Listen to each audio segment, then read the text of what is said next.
Hey, what's going on out there, fishing fam? Ray Sharifi here with the Dirty Hookers, and today I'm with Cesar once again. This is the third and final video to our series, tying assist hooks.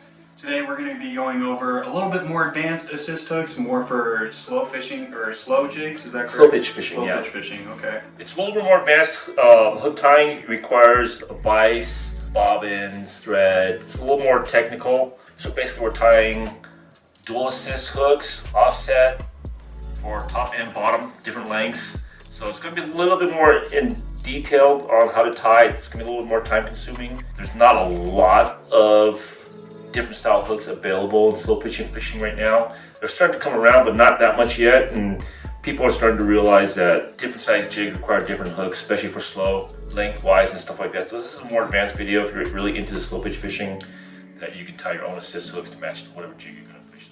Once again, a big thank you to Owner Hooks for donating everything that we needed for this video, along with the giveaways that we're going to be doing for you guys as well. We've done 2 videos prior to this. Go ahead and check those out if you haven't already. And let's go ahead and hop right into this video.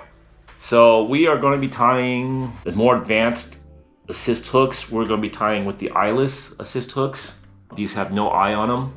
These are also a slow pitch style hook. So you're going to require a bobbin, spool of thread. This is a threader for your bobbin. I'm going to be using the PE assist line with the core, mono or fluorocarbon core, solid ring, crazy glue, and last but not least, you're going to need a vise on this one to hold your hooks. Something you need to have. This one's a Dyna King vise. By no means do you need to get a vise this expensive. All you need to do is to hold the hook, be stable.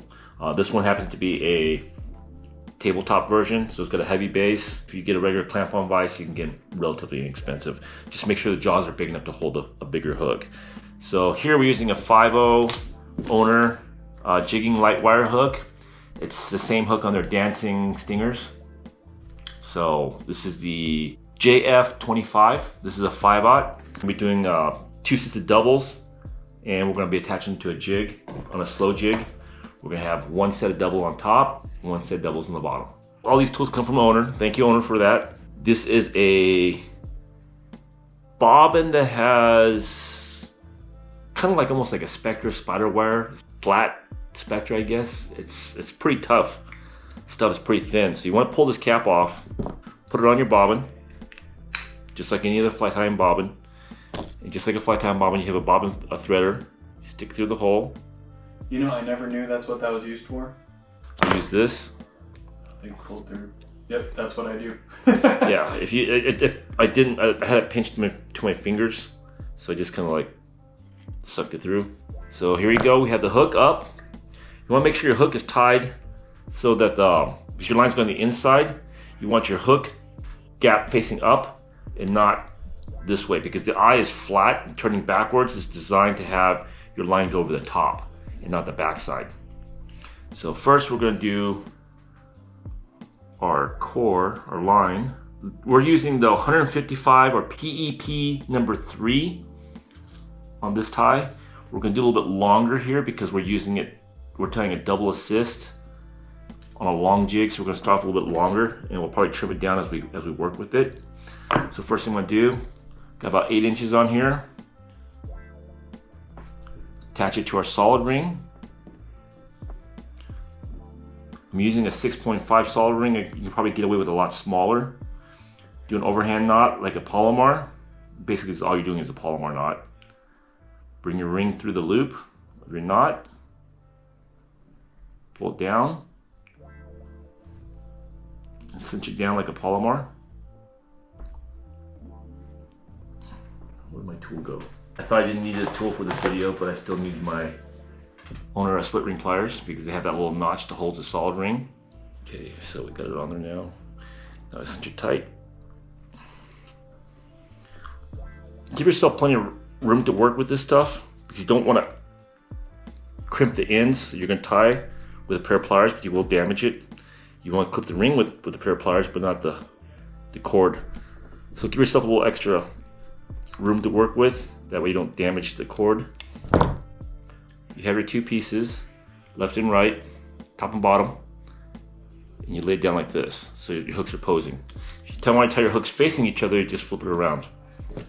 So to start off with, take your bobbin and get a base wrap on your hook for the line to grip onto. Okay. Also your spectre to grip onto, but allows you to your tie, your thread, your winding thread to grip onto the shank. Okay. So you start off with that. Very important. People skip this step all the time. Put a tiny bit of thick crazy glue on there. You'll hear in my videos I like to use thick. It doesn't run. So that little bit of thick base will start. So we're gonna run these hooks opposing. So we start off with the two legs, top, bottom. We're gonna tie the top leg first. Measure out the distance you want for your jig. In this case, we're gonna run a little bit longer. We're gonna run about 1 3/4 inches.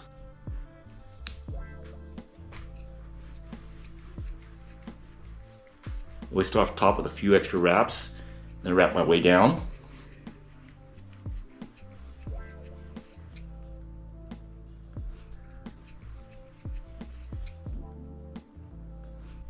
Make sure your angle's right on your line so it sits, so the shape of your hook is in the same direction as your soldering.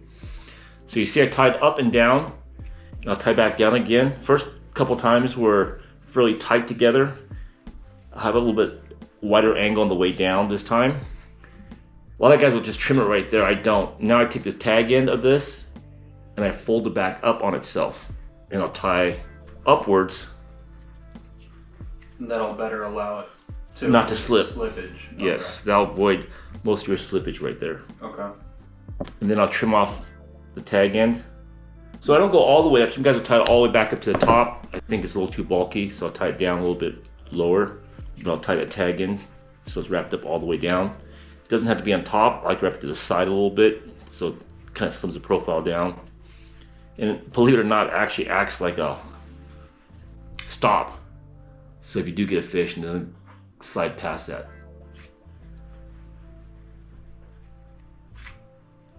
If you get to this point, just do a half hitch. Or a couple half hitches.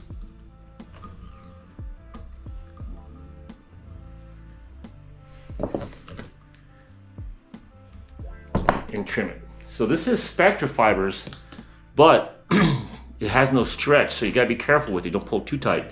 Even though it's strong for its diameter, there is no stretch, so it won't break. Put a drop of glue.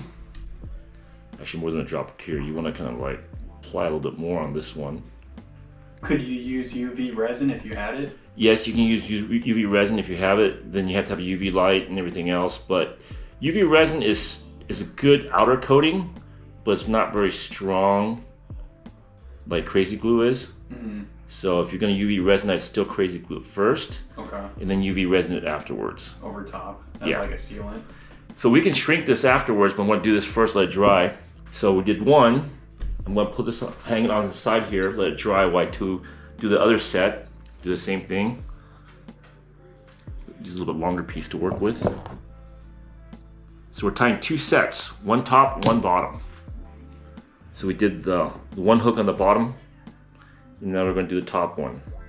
And we're probably going to tie these staggered, so they're not going to be in line with each other. One's going to be longer, one's going to be shorter on both ends. That way it covers more of the length of the jig. It has a bigger spread of contact points where the fish can get hooked. So we're tying it off, what they call offset doubles. So start with your bobbin.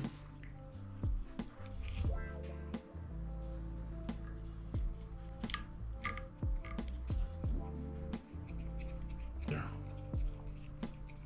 Now, how far are you going down for that base? About a 1/4 inch. About to where the hook point is? Yeah, just about where the hook point is. You don't want to wrap too much further past the hook point, because on your hooks, on your swing of the bobbin, there's a good chance of you nicking the line on the hook point. Gotcha. So you don't need a lot of crazy glue on the base layer. Just want something for it to grab onto, and as you wrap, it'll actually spread itself out. So as you can see, I'm wrapping it pretty close to itself on the down pass. And I do a bigger sweep on the up pass. Same big sweep on the down pass again. It's like a crosshatch pattern on it. Now we're going to fold the line back up top.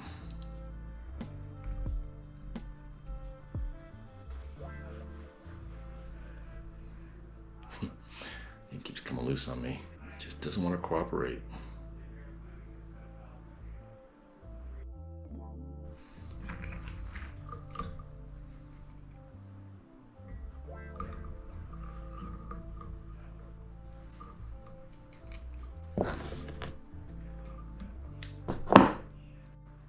So instead of just twisting it once for a half inch, twist it twice, loop it on there, slide it down, and it kind of grabs itself and holds. So we're gonna put the glue on the second half of this 4-hook tie. I'll probably wind up shrinking it afterwards, just to make sure it's clean looking. But right now, that's what we do. Let that glue set. First one should be ready to go. Should have licked the hook first. I know. I was going to say should spit in the tubing first, but I didn't want to do that on video. It's also because the slow pitch hooks have a different bend to them, so it's harder to get these tubes around it. That's why I don't usually do it. Because me myself, I used colored thread to tie with, so I don't usually need to add the extra color to that part. Do you prefer to have color on the hooks? Yeah, a little bit of color on there kind of helps for the fish to focus onto. So this is the bottom one. We're going to do one long, one short in the bottom.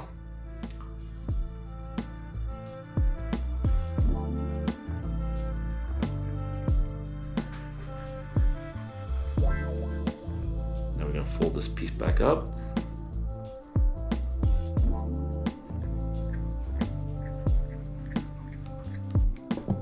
Down. When you're sealing it off like that, you said you wrapped it twice? Yeah, so you do a half inch, you take your finger, do a V, wrap it around it, twist once, twist twice.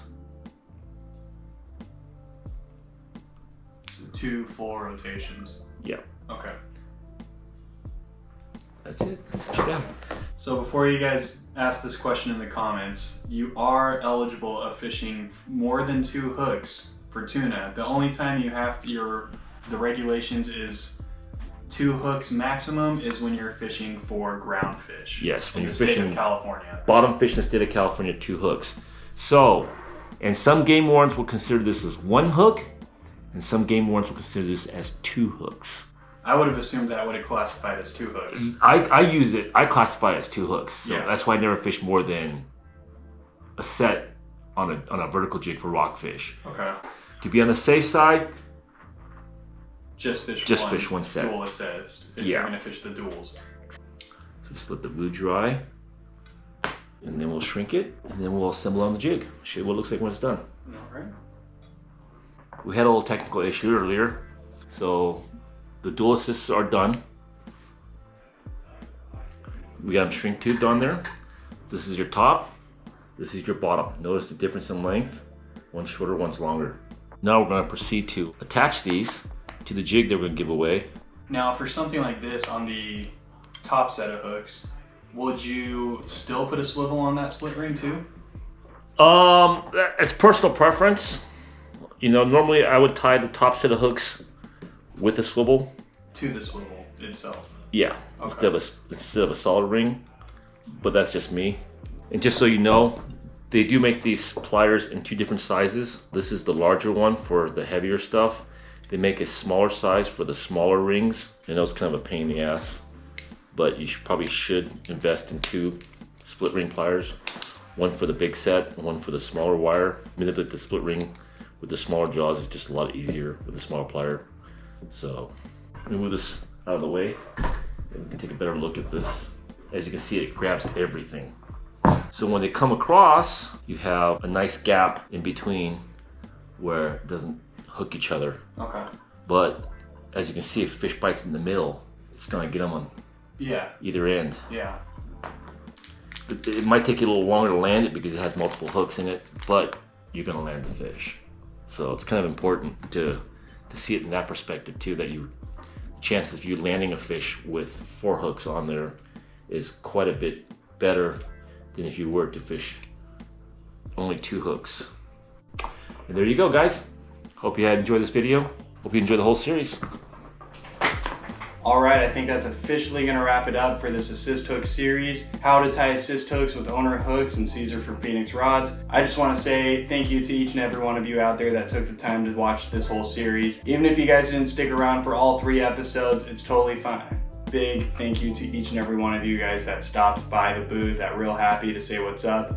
Just a reminder, I will be at the Real Happy booth for every single day of the show during the PCS show. If you want to check out some of my other sponsors as well, Sudden Impact Swim Baits will be at Performance Tackle, Awesome Fluorocarbon will have their own booth, Tatty Lures will have their own booth, and Phenix Fishing Rods will also be at their own booth as well. If you guys want to stop by and say hi to Cesar, he will be at Phenix. But if you guys want to come by and say what's up to me personally, I will be at the Real Happy booth. Thank you all once again for tuning into this episode and this whole series as well, and I'll see you guys at the show.